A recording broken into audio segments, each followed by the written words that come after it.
antara pengaruh besar kesalahan-kesalahan moral dan sebagainya adalah disebabkan oleh media sosial. Kerajaan negeri Melaka memang sangat prihatin akan isu-isu yang berlaku di sekolah ni kan. Maklumlah sekolah ni mempunyai kapasiti yang ramai. Bila dah ramai ni macam-macam isu lah. Jadi usaha kerajaan negeri telah menggariskan 13 perkara untuk tahun ni untuk dilaksanakan. Antaranya adalah kita memang meminta sekolah-sekolah membuat pemeriksaan mengejut kepada anak-anak sekolah, terutamanya di sekolah menengah.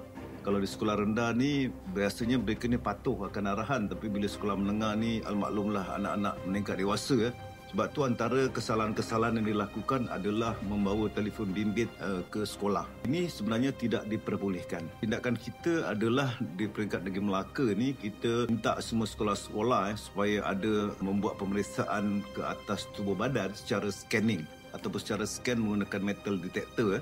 Kita ada 80 sekolah menengah di Melaka ini dan 43 telah melaksanakan pemeriksaan menggunakan metal detector, dan selebihnya insya-Allah akan membuat hal yang sama juga, akan membeli peralatan untuk melakukan metal detector supaya tidak terlepas telefon-telefon ini ke dalam sekolah.